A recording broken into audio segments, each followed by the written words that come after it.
শিবরাম বাবুর লেখা দু লাইন কিংবা দুটি বাক্য পড়লি বোঝা যায় যে এটি তার লেখা।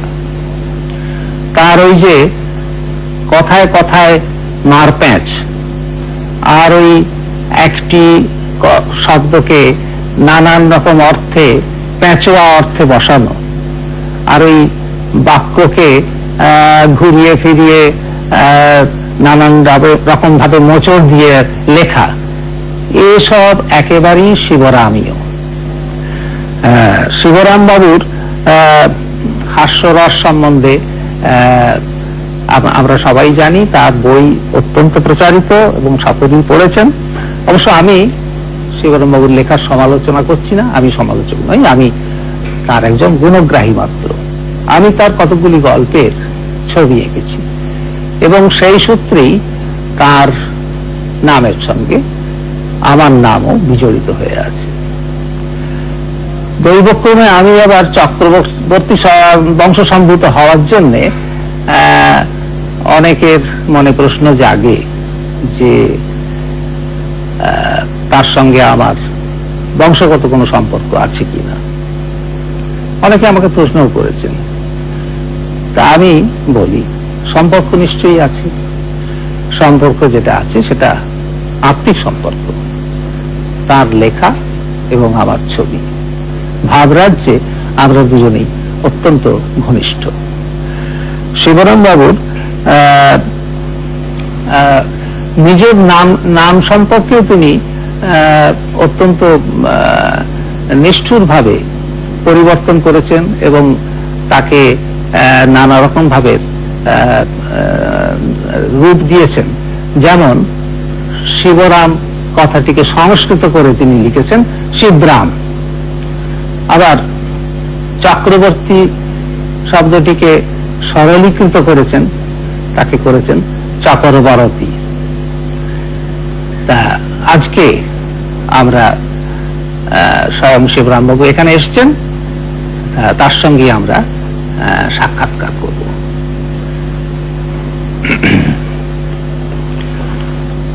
আচ্ছা শিবরাম বাবু, আপনার মনে আছে আপনার সাহিত্য জীবন কত বয়স থেকে আপনার শুরু হয়? 15-16। তখন আপনি কি ধরনের লেখা লিখতেন? তখন আমি গল্পগুলো লিখেছিলাম ছেলেদের জন্য, মন্টুর মাস্টার, সেগুলো আপনি লিখেছিলেন এবং আপনার ছবির দৌলতেই আমার নাম একটু প্রচারিত হলো।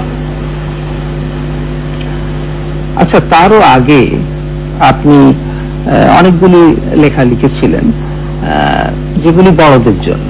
লম্বা লম্বা কবিতা, একটা নাটক লিখেছিলাম, যখন তারা কথা বলবে, একটা দুটো চাকরা নিচে বলে একটা নাটক ছিল, মাঝ ঘরে বেরিয়েছিল। মস্কো নিচের ওই সব ওই প্রবন্ধগুলো ছিল।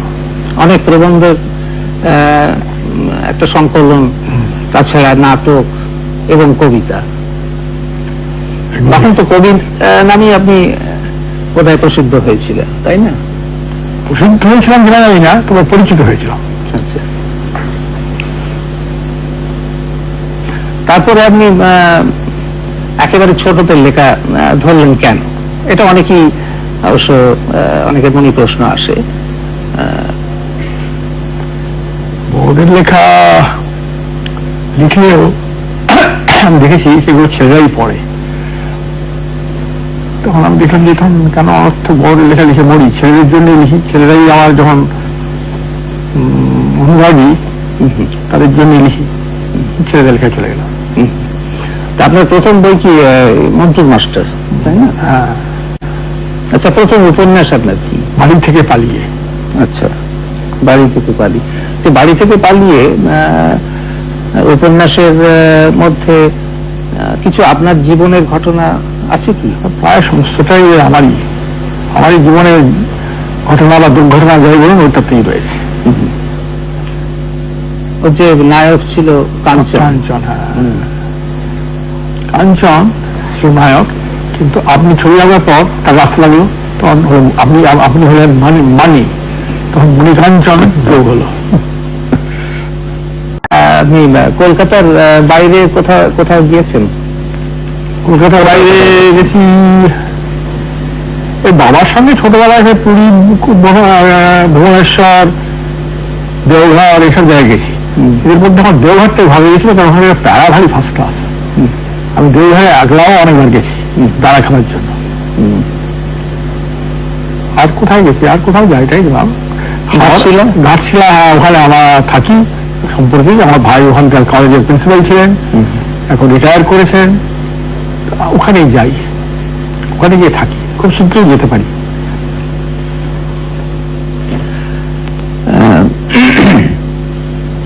আচ্ছা, আপনার এমনি একটু ব্যক্তিগত প্রশ্ন জিজ্ঞেস করছি, আপনার নিকট আত্মীয় কে কে আছেন? আমার একমাত্র ভাই আছে। আচ্ছা, এবারে আমি আপনার লেখার সম্বন্ধে বা ছবির সম্বন্ধে জিজ্ঞেস করবো। আচ্ছা, আপনার লেখার সঙ্গে ছবি থাকলে আপনার কি মনে হয় লেখা আরো ভালো হয়? যথেষ্ট উতরে যায়, ছবি লেখাকে সাহায্য করে, লেখাকে এগিয়ে দেয়। যেহেতু আপনার ছবি তো তুলনাই হয় না, আপনার ছবি আমার গল্পকে অনেক সাহায্য করেছে।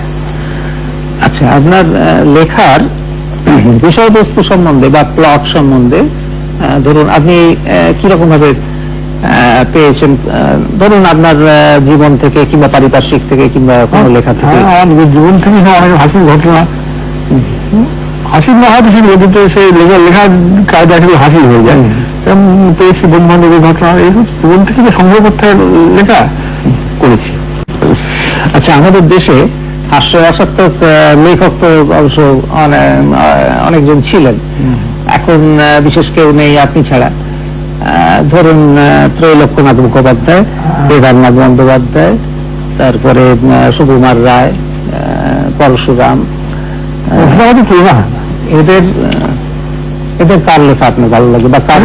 সবার লেখাই ভালো লাগে, তবে যার নাম আপনি করেননি সেই শরৎচন্দ্র পণ্ডিত বা ঠাকুর, তার লেখাই আমার সবচেয়ে ভালো লাগতো। তিনি সুন্দর পান করতেন, ওর থেকে ধরে পানটা এসেছে আমার সংক্রামিত হয়েছে আমার ধারণা। আচ্ছা, কেন পানিং তো আমাদের সাহিত্যে খুব বেশি নেই, আপনি প্রথম এ করেন বোধ হয়।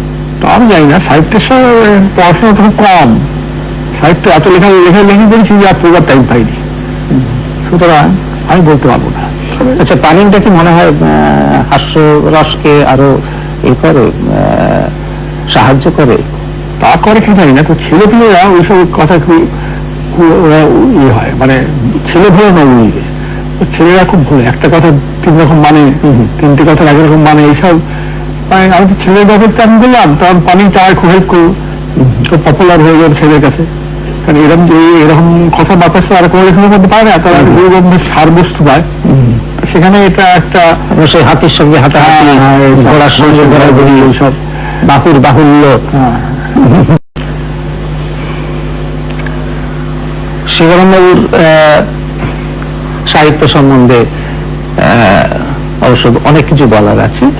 শিবরামবাবুর পরিচয় দেওয়ার কিছু নেই, কেননা তিনি স্বয়ং প্রকাশ। তার চরিত্র চিত্রণ, চরিত্রের নামকরণ সবগুলি অদ্ভুত। কতগুলি চরিত্র যেমন হর্ষবর্ধন, গোবর্ধন, প্রিসিলা, নকুর মামা, ডলু মাসি, এগুলি আমার তো মনে হয় বাংলা সাহিত্যে চিরকালের মতন আসর জমিয়ে বসে থাকবে। শিবরাম বাবুর লেখা আমার মনে হয় 7 বছর থেকে 87 বছরের বয়সের লোক বোধহয় সবাই পড়ে মুগ্ধ হয়। আমার মনে আছে একটি ঘটনা বলছি, একটি ছেলেকে আমি একবার দেখেছিলাম হাসতে হাসতে মাটির ওপর গড়িয়ে যেতে। তারপরে আমি দেখলাম তার হাতে ছিল একখানি বই, সেটি শিবরামের গল্প।